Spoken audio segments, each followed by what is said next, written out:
অতীত ও ভবিষ্যতের ঘটনা যত দূরের বলে প্রতিভাত হয়, বর্তমানও ততই দূরের। অতীত ও ভবিষ্যতের সঙ্গে যেমন আমাদের কোনো সম্পর্ক নেই, তেমনি বর্তমানের সঙ্গেও আমাদের কোনো সম্পর্ক নেই। যখন কোনো সম্পর্ক নেই, তখন অতীত, বর্তমান ও ভবিষ্যতের মধ্যে পার্থক্য কোথায়? কসমিক কানেকশন চ্যানেলের এই পর্বে আমরা স্বামী রামসুখ দাস রচিত ভগবদ্গীতার 2য় অধ্যায়ের 12 নম্বর শ্লোকটির ব্যাখ্যা বাংলা ভাষায় শুনব এবং প্রশ্নটির উত্তর খোঁজার চেষ্টা করব। কোনো সময়ে আমি ছিলাম না বা তুমি ছিলে না, অথবা এই রাজন্যবর্গ ছিল না, এ কথা ঠিক নয়। আর এর পরে আমি, তুমি এবং এই নৃপতিবৃন্দ এরা সকলে থাকবে না, তাও ঠিক নয়। জগতে মাত্র 2 প্রকার বস্তু আছে, শরীরী এবং শরীর। এই দুটি অস্বচ্ছ, অর্থাৎ শরীরীর জন্য শোক করা যায় না এবং শরীরের জন্য শোক করা উচিত নয়। কারণ শরীরীর কখনো নাস্তি হয় না এবং শরীর কখনো স্থায়ী হয় না।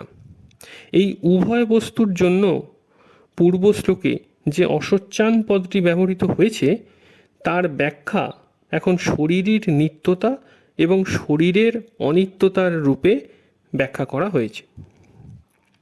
সাধারণ ব্যক্তির দৃষ্টিতে আমি যতক্ষণ অবতার রূপ ধারণ করিনি, ততক্ষণ আমি এই কৃষ্ণরূপে সবার সামনে প্রকট ছিলাম না। তুমিও জন্মগ্রহণের পূর্বে অর্জুন রূপে সকলের কাছে প্রকট ছিলে না, এবং এই নৃপতিবৃন্দ যতক্ষণ জন্মগ্রহণ করেননি, ততক্ষণ এই রাজারূপে সকলের সমক্ষে প্রকট ছিলেন না। তা সত্ত্বেও আমি, তুমি এবং এই নৃপতিগণ এই রূপে প্রকটিত হওয়ার পূর্বে যে ছিলেন না এমন কথা নয়। এখানে আমি, তুমি এবং রাজন্যবৃন্দ আগেও ছিলাম, এরূপ বললেও কাজ হতো, কিন্তু এভাবে না বলে আমি, তুমি এবং রাজন্যবর্গ আগে ছিলাম না, তা ঠিক নয়, এভাবে বলা হয়েছে। এর কারণ হচ্ছে এই যে আগে ছিলাম না এমন নয়, এরূপ বলার আগেও আমরা সকলে অবশ্যই ছিলাম, এই কথাটি দৃঢ় নিশ্চিত হয়। এর তাৎপর্য এই যে নিত্যতত্ত্ব সর্বদাই নিত্য, তার কখনো অভাব হয় না। জাতু কথাটি বলার অর্থ এই যে অতীত, ভবিষ্যৎ এবং বর্তমানকালে এবং যে কোনো দেশ, পরিস্থিতি, অবস্থা, ঘটনা, বস্তু ইত্যাদিতে নিত্যতত্ত্বের কিছুমাত্র নাস্তি হওয়া সম্ভব নয়। এখানে অহম পদটি দ্বারা ভগবান এক বিশেষ কথা বলেছেন। পরবর্তী 4র্থ অধ্যায়ের 5ম শ্লোকে ভগবান অর্জুনকে বলছেন যে আমার এবং তোমার অনেকবার জন্ম হয়েছে, সেগুলি আমি জানি, কিন্তু তুমি জানো না।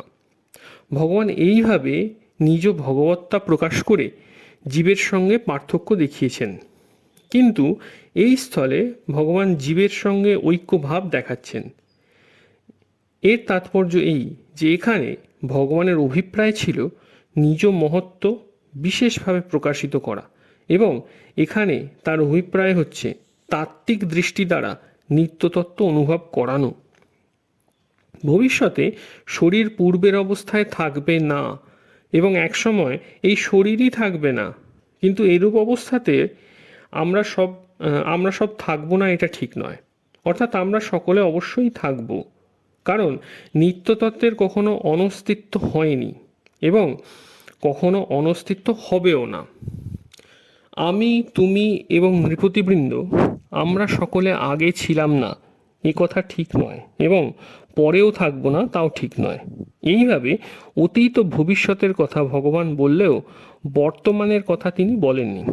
তার কারণ এই যে শরীরের দৃষ্টিতে আমরা সকলেই বর্তমানে প্রত্যক্ষভাবে আছি, এতে কোনো সন্দেহের অবকাশ নেই। তাই আমরা সকলে এখন নেই, এই কথা ঠিক নয়, এরূপ বলার প্রয়োজনও নেই। যদি তাত্ত্বিক দৃষ্টিতে দেখা যায়, তবে আমরা সকলেই বর্তমানকালে আছি এবং প্রতি মুহূর্তে এই শরীরের পরিবর্তন হয়ে চলেছে। এই প্রকার শরীরের সঙ্গে পৃথকভাবে আমাদের বর্তমানেই অনুভব করা উচিত। অর্থাৎ অতীত ও ভবিষ্যতে যেমন নিজ সত্তার কোনো নাস্তি হয় না, তেমনি বর্তমানেও নিজ সত্তার অনস্তিত্ব নেই, এটি অনুভব করা উচিত। প্রত্যেক প্রাণীরই যখন নিদ্রা আসার আগে অনুভূতি থাকে আমি আছি, এবং নিদ্রা ভঙ্গের পরেও সেই অনুভূতি থাকে যে আমি আছি, তখন ঘুমন্ত অবস্থাতেও আমরা তেমনই ছিলাম। বাহ্যভাবে শুধু জানার কারণাদি প্রভৃতি জ্ঞান ইন্দ্রিয় সমূহের অনস্তিত্ব ছিল, আমার ছিল না। এইরূপই আমি, তুমি এবং রাজন্যবৃন্দ আমাদের সকলের শরীর আগে ছিল না এবং পরেও থাকবে না, কিন্তু এখনও প্রতিক্ষণ এই শরীর নাশ হওয়ার দিকে এগিয়ে যাচ্ছে। কিন্তু আমাদের সত্তা আগেও ছিল, পরেও থাকবে এবং এখনও একইভাবে বিরাজমান। আমাদের সত্তা কালাতীত তত্ত্ব, কারণ আমরা সেই কালের জ্ঞাতা, অর্থাৎ ভূত, ভবিষ্যৎ এবং বর্তমান, এই তিন কালই আমাদের গোচরে আসে। সেই কালাতীত তত্ত্ব বোঝাবার জন্যই ভগবান এই শ্লোকটি বলেছেন। আমি, তুমি এবং নৃপতিবৃন্দ প্রথমে ছিলাম না এ কথা ঠিক নয়, এবং পরেও থাকবো না এ কথাও ঠিক নয়। এরূপ বলার তাৎপর্য এই যে এই শরীর যখন ছিল না তখন আমরা সকলে ছিলাম, তখনও আমরা সকলে ছিলাম, এবং এই শরীর যখন থাকবে না তখনও আমরা থাকব। অর্থাৎ এই শরীর বিনাশশীল পদার্থ এবং আমরা সব অবিনাশী সত্তা। এই শরীর আগে ছিল না এবং পরেও থাকবে না। এর দ্বারা শরীরের অনিত্যতা প্রমাণিত হয়, এবং আমরা সব আগে ছিলাম এবং পরেও থাকব, এর দ্বারা স্বরূপের নিত্যতা সিদ্ধ হয়। এই দুটি বাক্য দ্বারা এই একটি সিদ্ধান্ত প্রমাণিত হয় যে আদি এবং অন্তে যেটি থাকে তা মধ্যেও থাকে, এবং আদি ও অন্তে যা থাকে না তা মধ্যভাগেও থাকে না। আদি এবং অন্তে যা থাকে না তা মধ্যভাগে কি করে থাকবে না, কারণ তা তো আমাদের কাছে দৃশ্যমান। এর উত্তর এই যে দৃষ্টির সাহায্যে, অর্থাৎ যে মন, বুদ্ধি এবং ইন্দ্রিয়ের দ্বারা দৃশ্যটি অনুভূত হয়, সেই মন, বুদ্ধি, ইন্দ্রিয় সমেত সেই দৃশ্যটিও প্রতিনিয়ত পরিবর্তিত হয়। এগুলির কোনোটি এক মুহূর্তও স্থায়ী নয়। এরূপ হওয়া সত্ত্বেও যখন চেতনাস্বরূপ স্বয়ং দৃশ্যটির সঙ্গে তদাত্ম করে তখন সে দ্রষ্টা হয়ে যায়।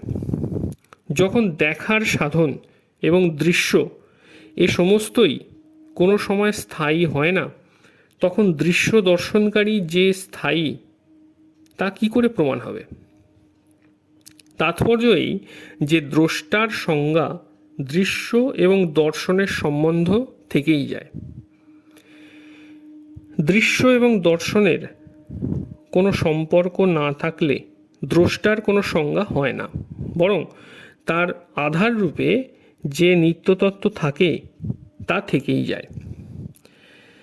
সেই নিত্যতত্ত্বকে আমাদের সবার উৎপত্তি, স্থিতি এবং লয়ের আধার এবং সমস্ত প্রতীতি অর্থাৎ দৃশ্যমান জগতের প্রকাশক বলা হয়। কিন্তু এই আধার এবং প্রকাশক নামও আধেয় এবং তা প্রকাশ্যের সম্পর্কেই থাকে। আধেয় বা প্রকাশ্য না থাকলেও তার সত্তা যেমন তেমনই থাকে। সেই সত্য তত্ত্বের দিকে যার লক্ষ্য থাকে তার শোক কীভাবে সম্ভব, অর্থাৎ সম্ভব হয় না। এই দৃষ্টিতেই আমি, তুমি এবং রাজন্যবৃন্দ স্বরূপত অসচ্য। এই শ্লোকে পরমাত্মা ও জীবাত্মার স্বধর্ম বর্ণনা করা হয়েছে। ভগবান বলেছেন যে আমি কৃষ্ণ রূপে, তুমি অর্জুন রূপে এবং এরা সকলে রাজন্যবর্গ রূপে অতীতে ছিল না এবং ভবিষ্যতেও থাকবে না, কিন্তু অস্তিত্ব রূপে আমরা সবাই অতীতেও ছিলাম এবং ভবিষ্যতেও থাকব। অর্থাৎ আমি, তুমি এবং রাজন্যবর্গ আমরা সকলে শরীর সম্পর্কে পৃথক পৃথক হলেও মূল অস্তিত্বে এক এবং অভিন্ন। শরীর অতীতেও ছিল না, ভবিষ্যতেও থাকবে না, কিন্তু স্বরূপের অস্তিত্ব অতীতেও ছিল, ভবিষ্যতেও থাকবে এবং বর্তমানেও আছে। যখন এই শরীর ছিল না তখনও সত্তা ছিল, আর যখন এই শরীর থাকবে না সত্তা তখনও থাকবে। এক সত্তা ছাড়া আর কিছুই নেই, এক সত্তা ছাড়া আর কিছুই নেই। আমি, তুমি এবং এই রাজন্যবর্গ, এই কথাটি বলার অর্থ যে পরমাত্মার অস্তিত্ব এবং জীবের অস্তিত্ব দুই এক, অর্থাৎ আছে এবং আছি। দুইয়েতেই একই চিন্ময় সত্তা বিরাজমান। আমি সম্পর্কিত হলেই আছি ব্যবহৃত হয়। যদি আমির সম্পর্ক না থাকে তাহলে আছিও ব্যবহার করা হয় না, তখন আছেই ব্যবহার করা হয়। তাই তিনি আছেন অর্থাৎ চিন্ময় সত্তা মাত্রই আমাদের স্বরূপ, শরীর আমাদের স্বরূপ নয়।